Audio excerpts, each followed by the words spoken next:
Hi friends, welcome to my channel. இன்றைக்கி ரோச்சட் பற்றி எந்த வீடியோவும் கிடையாது.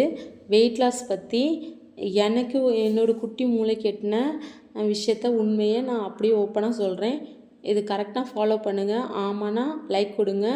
இது யாருக்காவது யூஸ் ஆகும்னா அவங்களுக்கு ஃபார்வர்ட் பண்ணுங்கள். வெயிட் லாஸ் ரொம்ப கஷ்டப்படுறவங்க, ஸ்ட்ரெஸ் ஆகிறவங்களுக்கு ஃபார்வர்ட் பண்ணுங்கள்.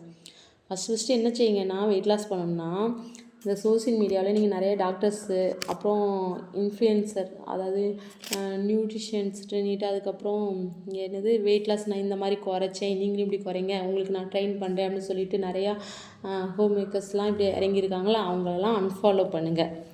நான் தப்பாக சொல்ல நினைக்காதீங்க, உண்மையிலே அவங்களெல்லாம் அன்ஃபாலோ பண்ணுங்கள்.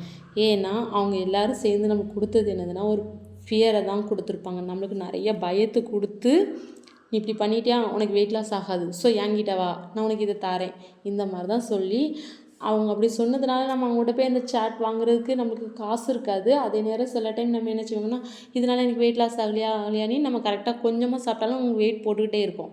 ஸோ அந்த ஃபியரை நோட்டணும், அவங்கள அன்ஃபாலோ பண்ணுங்கள். நான் தப்பாக சொல்லலை. டாக்டர்ஸ் எதுக்கு நம்மளுக்கு தேவைன்னா, எதுக்கு இந்த டாக்டர்ஸ்லாம் ஃபாலோ பண்ணணும், நமக்கு உடம்பு சரியில்லாமல் தான் நம்ம டாக்டர்கிட்ட போகணும். அதுக்கு முன்னாடி நம்ம டாக்டர்கிட்ட போகணுன்னு அவசியம் இல்லை. நம்ம சாப்பிட்ற சாப்பாடும் இதுதான் சாப்பிடணும்னு யார் சொல்லி தருது?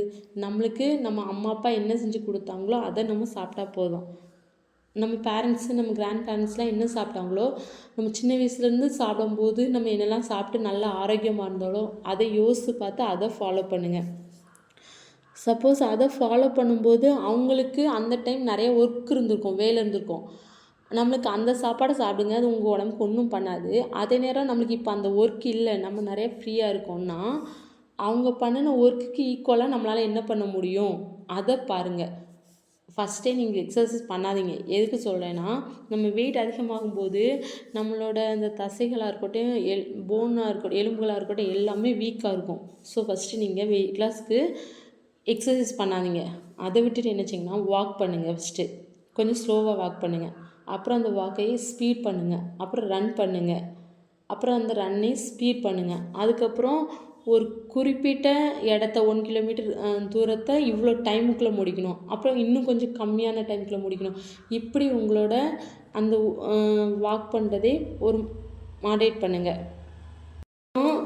நம்ம பேரண்ட்ஸு சாப்பிட்டதை, நம்ம அம்மா அப்பா சாப்பிட்டதையும், நம்ம கிராண்ட் பேரண்ட்ஸ் சாப்பிட்டதையும் நினைவுபடுத்தி அதை சாப்பிடுங்கன்னு சொன்னது எதுக்குன்னா, நல்லா தெரிஞ்சுக்கோங்க. அப்போ ஹோட்டல் இவ்வளோ இருக்காது. அவங்க ஹோட்டலில் போய் அடிக்கடி சாப்பிட்ருக்க மாட்டாங்க. நான்வெஜ்ஜும் எனக்கு தெரிஞ்சு அப்போ இவ்வளோ நான்வெஜ் யாருமே எடுத்துருக்க மாட்டாங்க. வருஷத்துக்கு ஒருக்காவோ, அது தீபாவளி இந்த மாதிரி பண்டிகைக்கு அப்படி தான் எடுத்துருப்பாங்க. இதெல்லாம் நீங்கள் ஃபாலோ பண்ணி வரும்போது ஆயில் நிறைய யூஸ் பண்ணியிருக்க மாட்டாங்க, வடை நிறைய செஞ்சுருக்க மாட்டாங்க. அவங்க அதே மாதிரி காலையிலே சாப்பிட்டுட்டு போனால் மதியம் சாப்பிட்ற வரையும் இடையில நொறுக்கு தீனி, அப்புறம் நட்ஸு இந்த மாதிரிலாம் சாப்பிட்டுக்க மாட்டாங்க. என்ன கேட்டால் நட்ஸு சாப்பிட்டா கூட வெயிட் போட தான் செய்யும். அந்த காலத்தில் அதெல்லாம் கிடையவும் கிடையாது. நிலக்கடலை சாப்பிட்ருப்பாங்க. நீங்கள் காலையிலே சாப்பிட்டீங்கன்னா அதுக்கும் மதியம் சாப்பிட்றதுக்கும் இடையில கேப் விடுங்க. காலையிலே உங்களுக்கு வயிறு திருப்தியாக சாப்பிடுங்க, தப்பே இல்லை. ஆனால் அந்த காலையிலேருந்து மதியம் வரையும் ஏதாவது ஒர்க் பண்ணிக்கிட்டு இருங்க. அதாவது ஓடுறது, சாடுறது, இந்த மாதிரி ஏதாவது ஒன்று பண்ணுங்கள். ஏன்னா இப்போ அந்த காட்டு வேலை, விவசாய வேலை எதுவும் இல்லாதனால இந்த மாதிரி ஒர்க் பண்ணுங்கள். அதுக்கப்புறம் என்ன செய்யணும்னா, ஹோட்டலை நிறையா தவிர்க்கணும். அதுக்கு என்னென்னா, நம்ம சாப்பிட்றதுக்கு ஒரு சாக்கு வைப்போம். இன்றைக்கி ஒரு நாள் மட்டும் சாப்பிட்டுக்கிறேன், நாளைக்கு அதே விஷயத்த மாற்றுங்க. இன்றைக்கி ஒரு நாள் மட்டும் நல்ல சாப்பாடு சாப்பிட்டுக்கிறேன், நாளைக்கு ஹோட்டலில் சாப்பிட்டுக்கலாம். அதை நாளைக்குன்னு தள்ளி போட்டு கொண்டுட்டு போங்க. அதுக்கப்புறம் இன்னொரு விஷயம் என்ன சொல்கிறாங்கன்னா, இவ்வளோ தண்ணி குடிக்கணும் அப்படிலாம் கிடையவே கிடையாது. நம்மளால் பாடி எவ்வளோ ஜீரணிக்க முடியுமோ அவ்வளோ தண்ணி தான் குடிக்க முடியும். 3 லிட்டர் 4 லிட்டர் அதெல்லாம் தேவையே இல்லை. கடவுளே நம்மளுக்கு ஒரு விஷயத்தை ஏற்படுத்தி வச்சுருக்காரு. தண்ணி குடிக்கணும்னா தாகம் வரும், அதே மாதிரி சாப்பிடணுன்னா பசிக்கும். அந்த நேரம் தண்ணி குடிங்க. பசிக்கிற நேரம் போய் தண்ணி குடிக்கிறதுக்கும் முடியாது. ஏன்னா பசி வேறு, தாகம் வேறு. சில நேரம் ஸ்வீட் சாப்பிடணும்னு கடவுள் நம்மளுக்கு அது ஏதாவது தேவை இருக்கும், அதனால தான் நம்ம உடம்பு அப்படி கேட்கும். அந்த நேரம் ஏதாவது ஸ்வீட் சாப்பிடுங்க, தப்பு இல்லை. ஆனால் அது அளவுக்கு மீறி சாப்பிடாதீங்க. ஏன்னா அந்த நேரம் சாப்பாடோட வீட்டில் கிடைக்கிற சாப்பாடோட அளவும் கம்மியாக தான் இருந்திருக்கும்.